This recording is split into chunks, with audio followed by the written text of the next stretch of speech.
Hey everybody, welcome to Always Bored, Never Boring. Unless you've been living under a rock for the last few weeks, you will know that Games Workshop have recently released a new edition of Warhammer Age of Sigmar.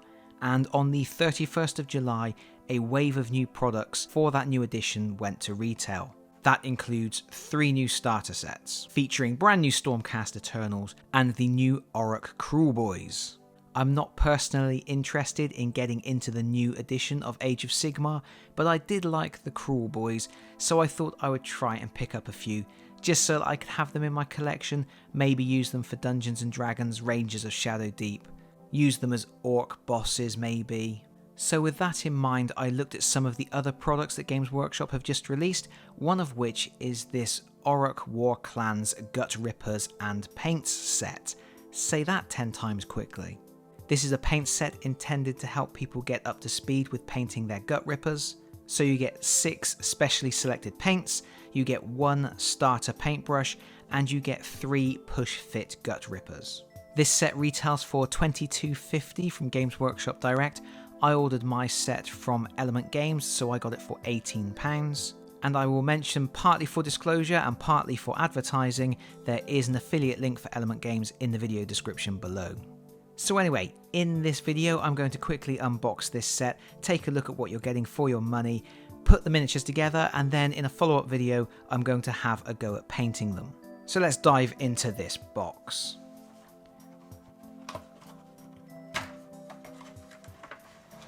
So this is how the set is presented to you. You can see that the 6 pots of paint are held firmly in place so they shouldn't spill in transit at all. And then you have the frame of miniatures on this side with the paintbrush and the bases just floating around underneath. The miniatures come in classic Games Workshop grey. They are push fit, you will need clippers to get them out of the sprues, but they will go together without glue, and they have pegs to fit into holes in the bases, so you don't even need to glue them to the bases.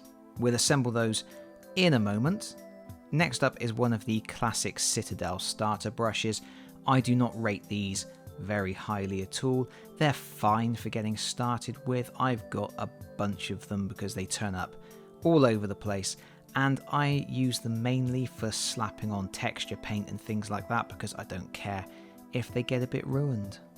And then you get your 6 12mm pots of Citadel paint, and these are all pretty obvious choices. There are no layer paints here or dry brush paints, it's all bases, shades and technicals.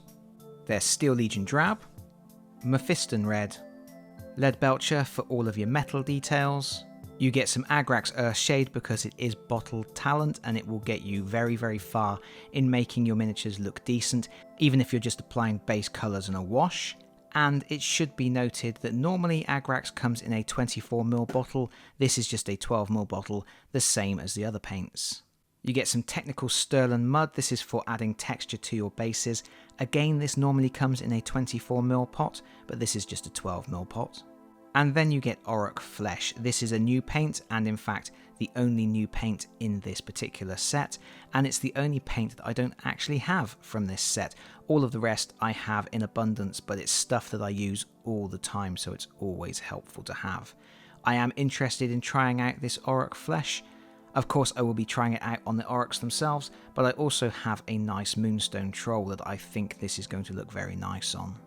That's the full contents of the box. You will notice there are no build instructions or painting instructions. It would have been nice to have had a little pamphlet inside the box with some proper painting guides, a small tutorial to guide you through your first steps in painting an Orruk. However, that is not to be. You get your build instructions on the back of the box, and also you get this chart which just points to the different areas of the miniature and tells you which colours go where. I really think a small tutorial would have been a big benefit to this particular set. But what are we looking at in terms of value? The 12mm pots of base paints retail for $2.75 each from Games Workshop. So that's the Steel Legion Drab, the Mephiston Red, the Lead Belcher and the Orruk Flesh. And then Sterling and Agrax normally retail for $4.75 each, however that's for 24mm pots, so I think we can half the price there and say that the 2 pots together is another $4.75. That gets us to $15.75. And as I mentioned before, the full retail price for this set is £22.50. That means you are paying an additional £6.75 for the starter brush, which for me has very little value at all, and the 3 miniatures. So it's not bad value, but I wouldn't exactly say it was a bargain either. I think the big selling points are for people who are new to painting the Orruks, or perhaps new to painting in general. Having the pre-selected set of paints is going to be a big help, but also, as far as I am aware, the set of 3 Orruks are unique to this set. None of these sculpts appear in any of the other Age of Sigmar products at this time. At least that is what I believe. If anybody knows differently, do let me know in the comments below. But if indeed they are unique, then that is another incentive to buy this set, because it's 3 extra miniatures to help break up your massed ranks of Orruks with a little bit more variation. I do think a little booklet, even just a fold out leaflet, would have been an extra thing that they could have included with this set. It would have been a nice extra bonus, and it would have made it feel even more welcoming to new painters, because I do think that the diagram on the back of the box isn't quite enough to go by for people who don't usually paint. But anyway, enough about that. Let's get these miniatures assembled so we can see what they look like.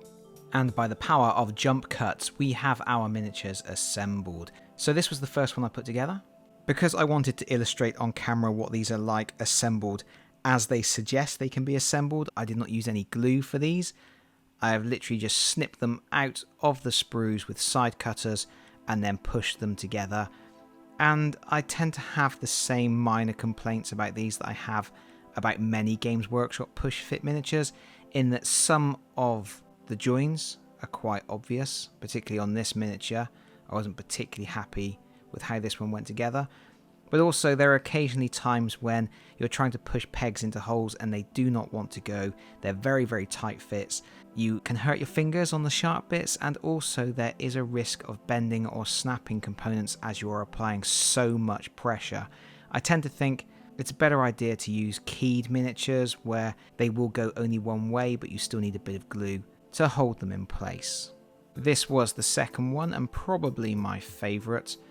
He has a very grumpy face. And of course, because these are push fit, they only go together one way. There's no options for the weapons or anything like that. They all come with the spear and shield combo. And this was the final one, and you might be able to see it on camera, but there is a very small stress mark just here, and that was from when I was pushing this arm on. I accidentally pushed on the spear instead of on the arm, and it just caused a little bit of a stress. Nothing to worry about, it's not going to break or anything. Again, a very nice miniature. What they have tried to do as much as possible is when the parts come together, they've tried to do it on the seams, on these stitches, so the stitch marks will hide where different components meet. And that's a pretty clever idea, but it is not always possible, and there are a few visible joins. Not so much on the second two, but definitely on that first one. Overall, they're pretty decent. I think they're quite nice looking miniatures. They have nice dynamic poses. They're well detailed. They are Games Workshop miniatures. You would expect nothing less than that, really. I do think it's a better idea to trim the pegs down, widen the holes slightly, and then put them together with some plastic glue. That's going to give you a better hold with everything. And in my experience, I find the pieces fit a little bit better when you do it that way, rather than relying on the push fit. But if you don't have glue, at least they will hold together without it. Although, if you have side cutters, you probably already have glue, and it's a little bit redundant. Regardless, next up I'm going to put some paint on these miniatures, and what I'm going to do is I am only going to use the 6 paints that came in this paint set, and we're going to see exactly how good I can make them look by following that guide on the back of the box using just those 6 paints. For science! But that is for another video. That's it from me for now. Thank you so much for watching. If you've enjoyed this video, please consider pressing the like button. If you've really enjoyed this video, please consider subscribing if you don't already do so, and hopefully I'll see you all again very soon. Bye bye everyone. Bye bye.